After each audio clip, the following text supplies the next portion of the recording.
you joined us for worship today.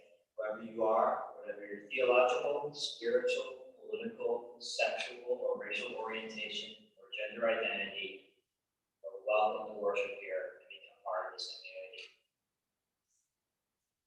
I have a couple of days to recognize this week. Tomorrow is the second Indigenous Peoples Day, which we are observing in place of, or in addition to, what has traditionally been Columbus Day in this country. To recognize that the land that we are on today was once inhabited and owned, if that maybe not the term that they would have used, by the Wampanoag, Patuxet, and the Massachusetts people.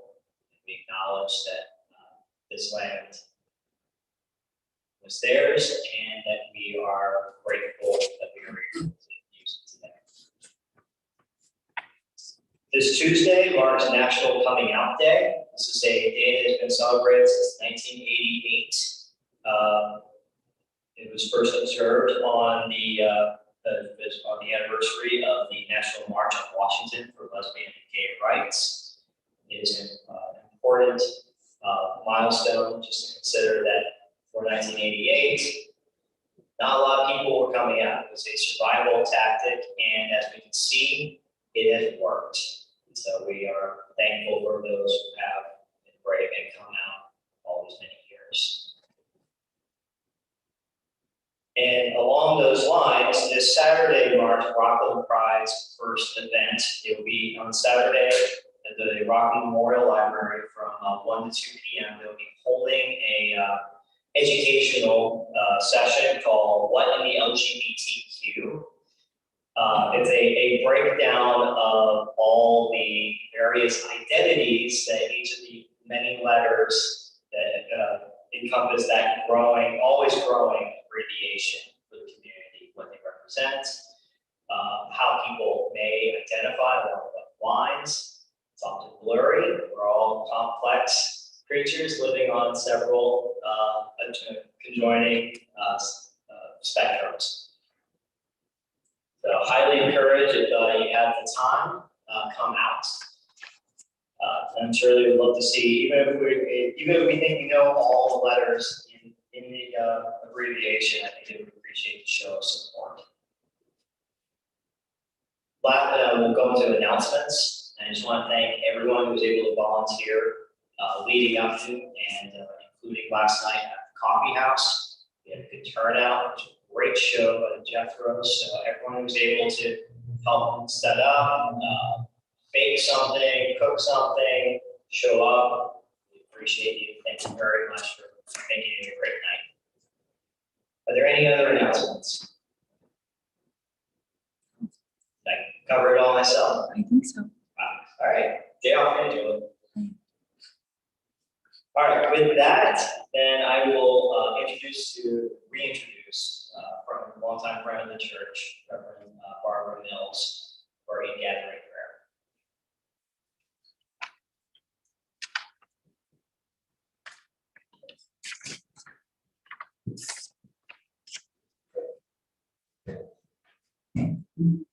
Feel so much taller when I stand up on this little stool back here. Good morning, and nice to see y'all. I think all of your faces look familiar, which is nice.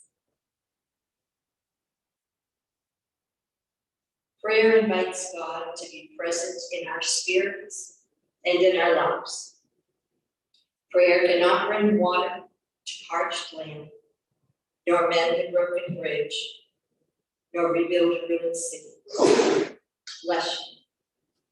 But prayer can water an arid soul, mend a broken heart, and rebuild a weakened will. Now is the time for the lighting of our chalice. Please stand as you are willing and able, and think Rick will light our chalice. And together we will say the words in your order of service.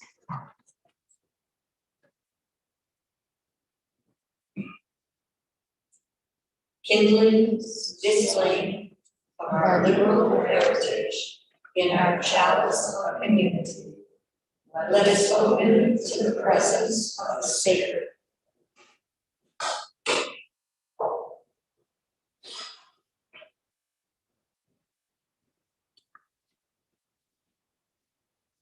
Now the affirmation, please. Love is the doctrine of this church. The quest for truth is sacrament, and service is its prayer. To dwell together in peace, to seek knowledge and freedom, to serve humanity in fellowship, to the end that all souls shall grow in harmony with the divine. Thus do we covenant with each other and with God. Our opening hymn this morning is number 95. There is more love somewhere. Would you stand as you are willing and able and join us in singing? Looks like 4 verses.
I always love that. It always gives me hope.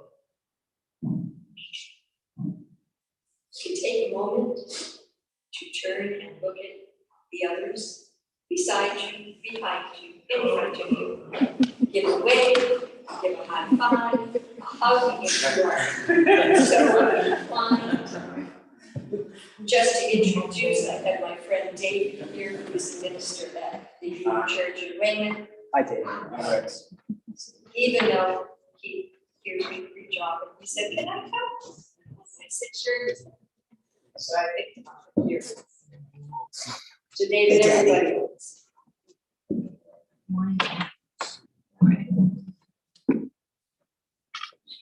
And I know that Rick, you like the candles, I do believe, for our candles of joy and concern. And it's our time for sharing. And I know that you can attest to that, and I can also, that when we share our burdens, they become lighter. And when we share our joys, they become greater. So I ask you, yes, do you have something you'd like to share? Yeah. Yeah. You know, I think, you know, a lot of people think that it was a great triumph to get gay marriage legalized in America, but there's still deep systemic walls that a lot of companies put up where LGBT people aren't respected, or they're not even allowed to work there. Thank you for sharing. That is all true, unfortunately. I know strides have been made. But whether we'll ever reach a point where we don't have to talk about it, I cannot say that. But thank you for sharing. I didn't catch your first name. William, William. I'm Barbara. what was that? Barbara. Barbara. It's nice to see you And again. nice to meet you. A name that no one has. But that's okay. Is there anyone else who would like to share? Julie. A candle for Rick's dad, who had a successful small back surgery last week and is on his way to recovery. That's for Rick's dad, who's having a rough time. He had a herniated disc repaired, so he's Herniated recovering. disc repaired. So that's for Rick's dad. What is your dad's name? Mike. Mike. So that's for Mike. Is he still hospitalized? No, No, he was he in and was out. on Oh, isn't that amazing? Yeah. I know that. Yeah. How was he feeling? Okay, Okay. get better. Day by day? Yeah. Good. As long as progress is being made. My grandmother has had several herniated discs, so she's got several of her spinal columns fused together. Not a fun operation. But did your grandmother do well in recovery as well? She recuperated. Now she has a nice job as like a receptionist, I think. Okay, well, then progress was made there too. Thank you, and thanks for sharing, Julie. I hope your dad's feeling better. Anyone else who'd like to share? Yes, and I forget your first name. Danny, of course I know. Yes. Kind of a concern that I just found out last Sunday that the United Church of Christ, the Congregational Church here in town, it's the oldest congregation in the town. They're going to be closing in the near future. You mentioned that now, and thank you for sharing about that. It's the United Church of Christ. Yes, it's a big white church. Right down there. That was the first church in Rockland. In order to come to town, they had a proper minister in the church. A proper ministry, whatever that is. They were the second congregational church. And at one time, Old Abington had 4 congregational churches. Now we'll be down to 1 Abington Church. Thank you for sharing about that. I'm sorry for that. I know we all are experiencing that loss. And I was talking with Julie and Rick earlier. I think COVID did not help any, but I think it has been a curse for many church congregations. A couple months ago, I lost my grandfather to cancer, but if he had survived any longer, he'd probably not survived the pandemic. I think that's true of a lot of people, William. That's unfortunate. I'm sorry for you. I'm sorry for your loss. My grandpa just stopped doing chemo, and then, it happened. It's a choice we make sometimes. A hard choice. Yes, Annie. Susan, Okay. It's been a while since I've been a here. candle of joy, because Denise, I mean, I love being with the kids, but Denise is upstairs with the kids. And I get to see you in the pulpit. Good, good. It's nice to see you. Yes. I hope you enjoyed today's service. It's a little different, but I had fun writing it, so I hope you have fun listening to it. Thank you, Susan. Anyone else like to share?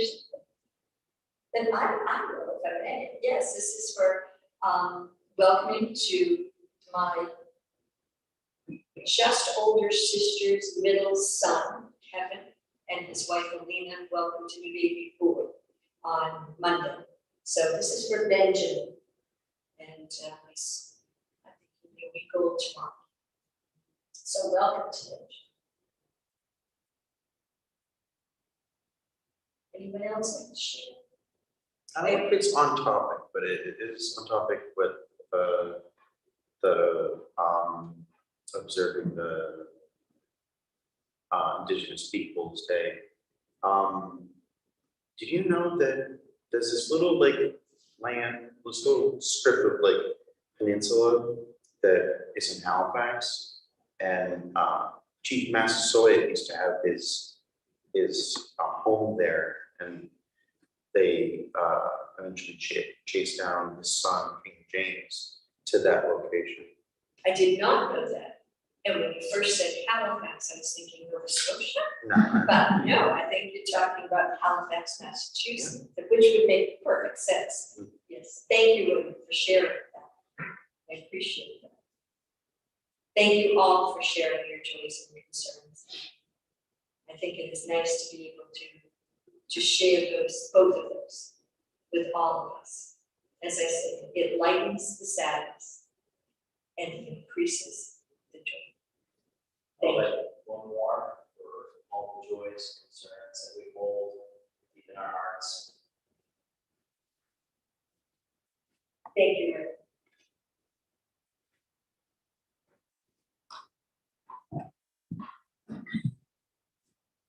Because Yom Kippur was started, I think it was Monday night that it began. And in the Jewish faith, that is considered a day of atonement. And where my sermon is perhaps about self-atonement, I think it's only fitting that I share this with you. For remaining silent when a single voice would have made a difference, we forgive ourselves and each other. We begin again in love.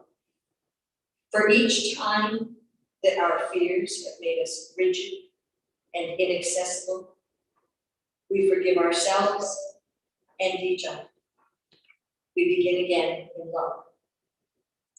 For each time that we have struck out in anger without just cause, we forgive ourselves and each other. We begin again in love. For each time that our greed has blinded us to the needs of others, we forgive ourselves and each other. We begin again in love. For the selfishness which sets us alone and apart, we forgive ourselves and each other. We begin again in love. For falling short of the admonitions of the Spirit, we forgive ourselves and each other. We begin again in love. For losing sight of our unity, we forgive ourselves and each other. We begin again in love. For those and for so many acts of evident and subtle, which have fueled the illusion of separateness, we forgive ourselves and each other, and we begin again in love. Amen. Our next hymn is number 123, Spirit of Life. I'm sure you all know it. And would you stand as you are willing and able to join in as Maddie prays for us?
a time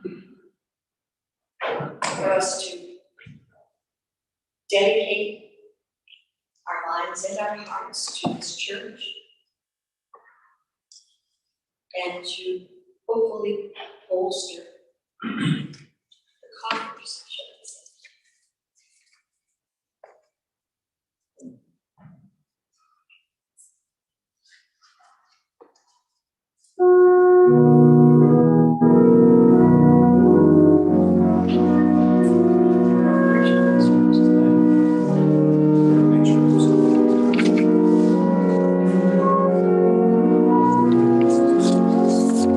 Service today.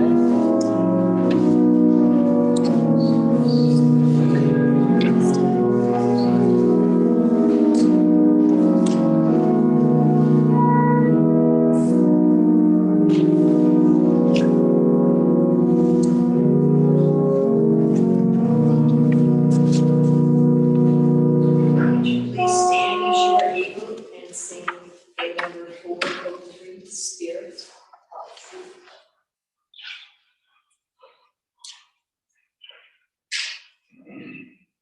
Slide away. No problem.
Please be seated.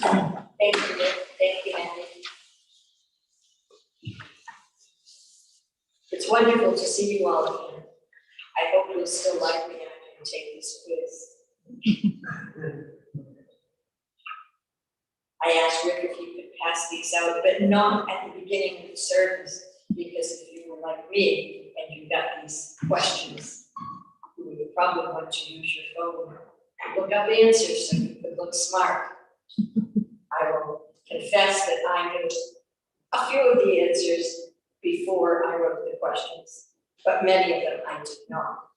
So I'm going to ask for a show of hands, because I was a teacher, and I'll have you be my class for a moment, and I'll read the questions, and I'm sorry I have no prizes to give to you, but we will all applaud you for getting certain prizes.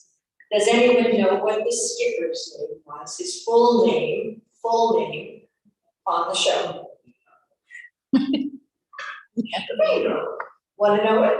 Yes. Jonas Grumby. Oh, look at you now. He goes, oh yeah, I know. Sure. What was Gilligan's first name on the show? William. William. There you go. What was Gilligan's real name? Like in real life? No. Not Dobie Mills, no. And that was very correct. What was Gilligan's name? Bob Denver. That sounds familiar. I know. Opposite which famous actors, and there were many, but I chose two, did Ginger, Tina Reeves, play?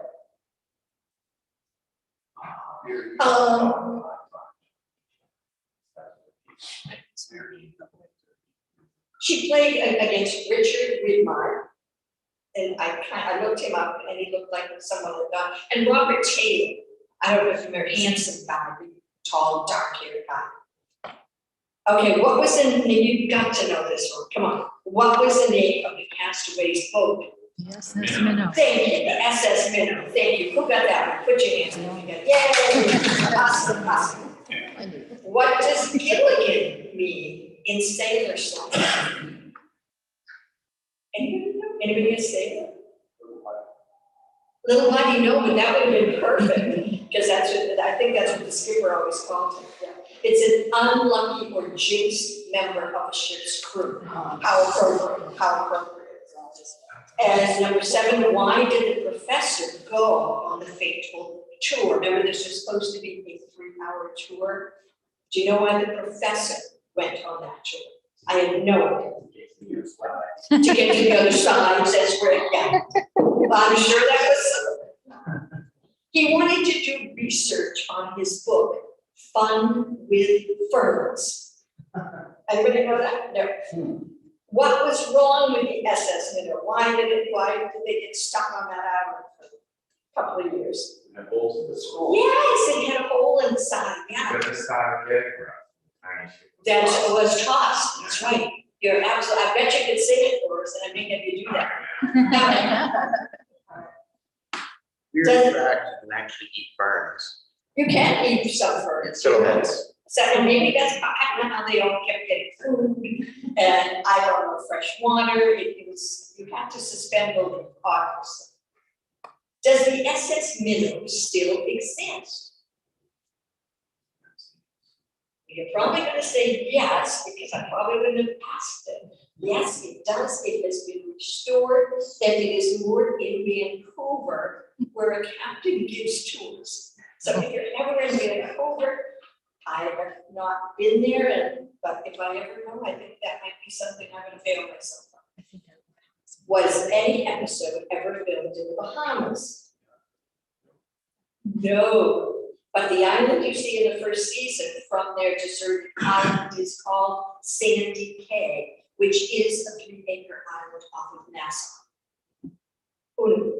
And our last one, from what port did the fictional boat supposedly set sail? Oh, look at it, look at it, yes.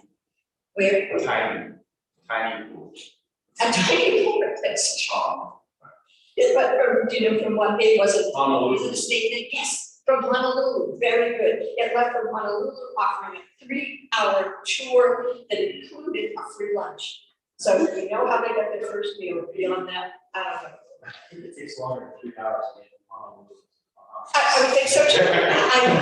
In fact, it took them 2.5 years, but just throwing it out there. So, if any of you want the answers to that one, because you may not have remembered them, talk to Rick, I'll send him the answers, and then you can just amaze all of your friends. Sound good? Okay, thanks for participating. I bet we're all glad that ship worms aren't a thing anymore. Or the wooden boats we used to use, there are these worms that can really burrow into them and cause a leak. Well, maybe that contributed to their inability to leave the island. I don't know. I think it might have had something to do with the 7 deadly sins. Now, if you're like me, even though you might sometimes like to deny that you've ever watched this show, you might have been an avid fan of Gilligan's Island back in the day. I was. I do not recall on which night the show aired, but I do remember vividly anticipating and eventually watching it every week that it's on. In case you need a refresher, here is a list of characters who appeared every week in the show. Gilligan, Rockland, Mary Ann Summers, remember Mary Ann? She was the wholesome girl. That was Dawn Wells. Ginger Grant, she was less than wholesome, and she was Tina Louise. The skipper, Alan Hale, remember he was on a lot of westerns. Do you remember him? He was the skipper. Lovey was Mrs. Howell, and that was Natalie Schaefer. And I read somewhere that she was only 34. And she was supposed to be, I would imagine, in her 60s, I don't know. Thurston Howell III, do you remember him? Jim Backus. And the professor was a gentleman named Russell Johnson. Now, CBS ran the pilot for Gilligan's Island in 1963, and the show lasted for only 3 seasons. The pilot was actually filmed in Hawaii, on the island of Kauai, but the rest of the episodes were filmed in downtown Los Angeles at Echo Park, which is 250 miles southeast. from Hawaii. Up until October of 2020, if you were so inclined, you could actually visit the set at Echo Park, where now the space is known for offerings such as small swan boats that you can rent, not like ours in Boston, a cafe, and a big splash pad for wading, as well as tennis courts and other areas for entertainment. Now, back in the early 60s, however, little took place at the area other than making episodes for this show. The weekly broadcast began in 1964 and 98 were made. It was only canceled in 1967 because CBS executive director William S. Haley did not want Gunsmoke to go off the air. Remember Matt Dillon and Chris Key? And there was going to be conflict between the two. Now, when creator Sherwood Schwartz first came up with the idea for a pilot and the hopes for a new show, he had several actors in mind to play the various roles. The only one of which he was not really sure was the slot for Ginger, the sexy and alluring Hollywood actress. He hoped for Jane Mansfield or even Marilyn Monroe, but would have settled, he told reporters at the time, for a star named Judith Baldwin. Neither Mansfield nor Monroe were interested, but Baldwin was.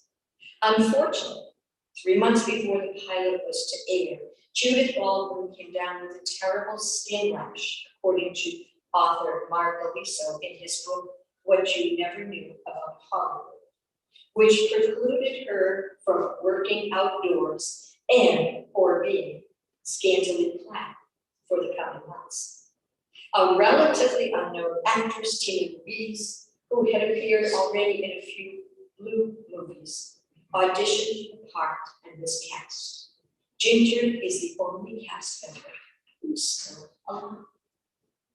Almost every week, one or another of the actors found themselves in the lagoon, either falling into it, usually Gilligan or the skipper, or swimming in it, most often Ginger or Mary Ann. Although the water was only about 4 feet deep, the temperature often dipped into the 50-degree range, requiring Gilligan to often don a wetsuit under his clothes if he was required to be in the lagoon for an extended period of time. Now, apparently the skipper had a large enough BMI that he didn't feel the chill as badly as Gilligan. And if either of the young women were frolicking in the surf, they were probably in a bikini. Tough luck. When the SS Minnow, captained by the skipper, along with his trusty but also incompetent and bungling sidekick and first mate Gilligan, also now known as Little Buddy, left harbor on Tuesday, September 21st, 1964, their time together, as we know from the song, yes, and I can see you singing it in your head back there, was supposed to be nothing more than a 3-hour pleasure trip. The 5 passengers, Lovey and Thurston Howell III, Mary Ann, Ginger, and the professor, had paid their fee, and they expected to be back in the dock later that afternoon. What they certainly had not signed up for or expected was that the boat would be tossed and turned by a terrible tempest out in the Pacific, or to become crashed into a deserted but always lush island where they could become castaways for the next 3 years. With their radio ruined and no way to call for help, they were ruined until rescue eventually came. Now you may be wondering, what in heaven's name do the cast from a silly and short-lived TV show have to do with the ancient and well-known 7 deadly sins? I confess that I have never given a thought to any correlation between the two until my cousin mentioned on a lovely boat ride in Cayman Harbor on my sister's boat this summer that wouldn't it be fun if what happened to the crew and the passengers of the SS Minnow befell us. We all had a little chuckle over this prospect, and then my cousin proceeded to ask us which one of us would portray which cast member. We decided that my brother-in-law Tom would be the skipper, mostly because he was the skipper of our group. My husband Stephen was designated as a professor at first. He has a beard and apparently looked professorial that day. But later we decided that it should be my cousin herself, as she was an attorney and a judge, so she was the smartest. I was to be Mary Ann, and my sister would get to play Ginger. We fought over these roles, but because my sister was married to the real captain, he got to approve all of the cast members, so of course she got to be Ginger. John, my cousin's husband, got relegated to play Gilligan at the end. And my cousin and her husband were to be Mr. and Mrs. Thurston Howell III. We were aware that Lucky Thurston's wife was already in the role of the professor, but we ran out of people with only 6 of us on board. So my cousin had to play 2 roles. My husband decided he would be the narrator. Now, it was only after the cast was decided on that my cousin informed us about the story of how each member had been aligned according to Hollywood legend with a specific one of the 7 deadly sins. We spent the next half hour or so trying to figure out, first of all, what the 7 deadly sins were, B, how they apply to each character, and by extension, to each of us.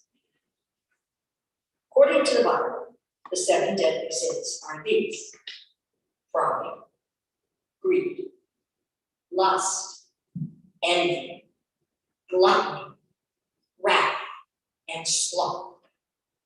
Dante Alighieri in the late 1200s broadened the scope a bit by combining drunkenness with overeating as gluttony, pride to include vain glory, greed to also be avarice, and anger to be combined with wrath. He further decided that there were 2 categories into which these sins fell. In the corrupt versions of love section fell lust, gluttony, and greed, with wrath, envy, pride, and sloth being relegated to perverted love directed toward others' harm. It was sloth that he felt led to the death of the soul and was the embodiment of Satan. So let's take a look at our cast members. Pride.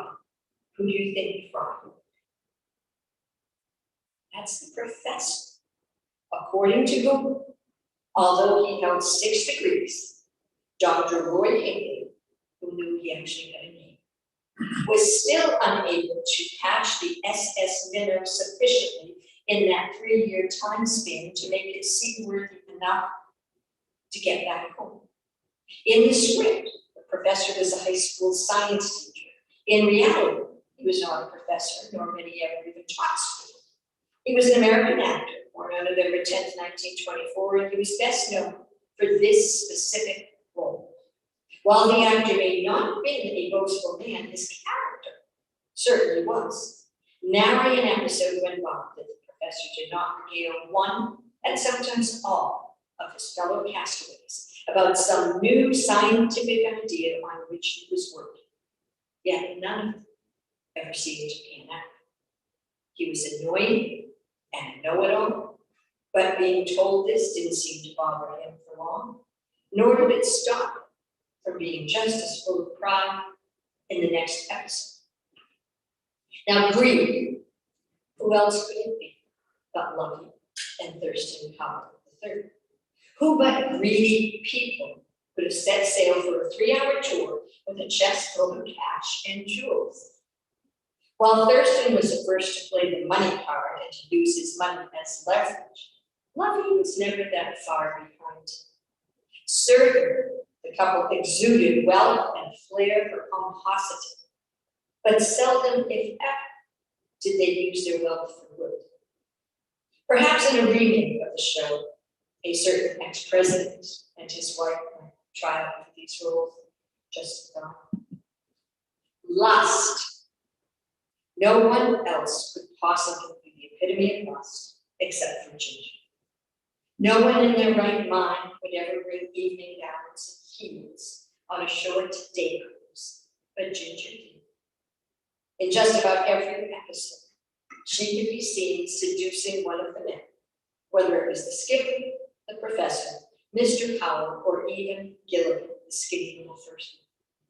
To this day, my husband and my brother-in-law have animated debates over whether Ginger or Marianne would be the best catch. Even her name, Ginger, implies spiciness. And then we have Envy. Now, at first I didn't see it, but now I can. Sweet and petite, Marianne initially appears to be wholesome and demure, but as the seasons progress, we begin to see her as she really is. While it is true that she did not bring along money or gowns, this Kansas farm girl often displayed envy when it came to Ginger. In every episode, she is jealous of Ginger's body and charms, and in most episodes, she schemes about how she can best her rival. Gluttony and wrath. Who else could possibly label as gluttonous and wrathful but the skipper? His belly hangs over his pants down. He eats everything he can find and he never shares with his fellow castaways. And he, as you just demonstrated, he smacks Gilligan on the head in every episode of his captain's cap. The skipper was an angry and vengeful man. Some might even say a bull. Now, sloth. Let's see, who is left? Does Gilligan fill this role? Well, he lies around all day. He sleeps in the hammock, and he never contributes to any work that needs to be completed. In every episode, one of the characters would devise a way to get off the island, and every week, Gilligan would thwart their escape. Being a sloth sounds like a bad enough curse, but maybe Gilligan was even worse than that. In every episode, he wore only that red jersey. Say safe. And can you wait till I finish? Thank you. And in every episode, he somehow placed himself in the way at just the exact moment when it looked like their way off the island was possible. Perhaps Gilligan is saving and kind, and perhaps we all have a bit of Gilligan in us. Sweet-natured and well-meaning as we may be, is it possible that part of us constantly sabotages us from getting what we really want? Years after the series ended, creator Sherwood Schwartz admitted that he had based all of his characters on one each of the 7 deadly sins. He even went so far to confess that the island could have been viewed as a kind of hell from which the castaways could not escape, as long as they allowed their worst traits to guide them. Maybe we are all a little like Marianne, Ginger, the skipper, the Howells, the professor, and even little Gilligan, always trying to better ourselves and often failing in our endeavors, creating our own private house. Maybe if we examined ourselves a little bit more closely and listened to what others are trying to tell us, we might just get out of our self-imposed imprisonment and escape to a better and more authentic place. I think I might give it a try. Just get over my envy for Ginger.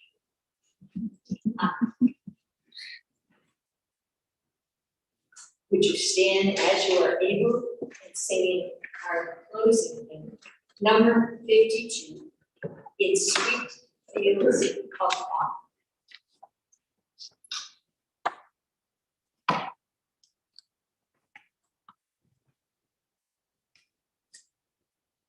Thank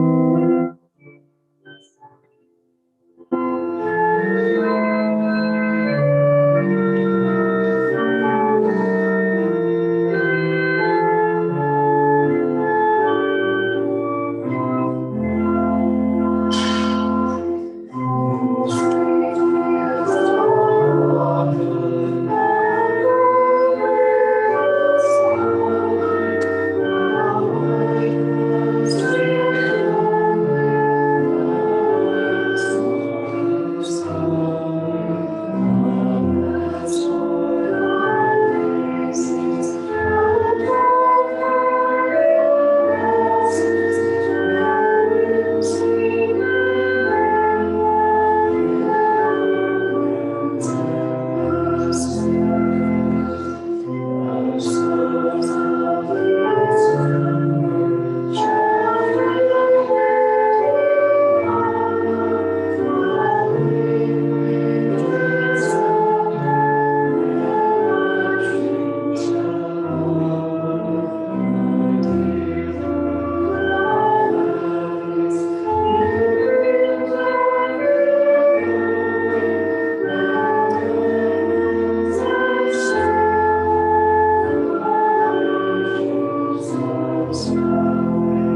you join me in saying,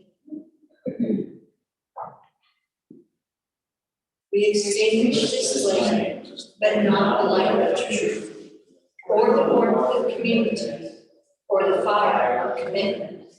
These we carry in our hearts, and we are together again.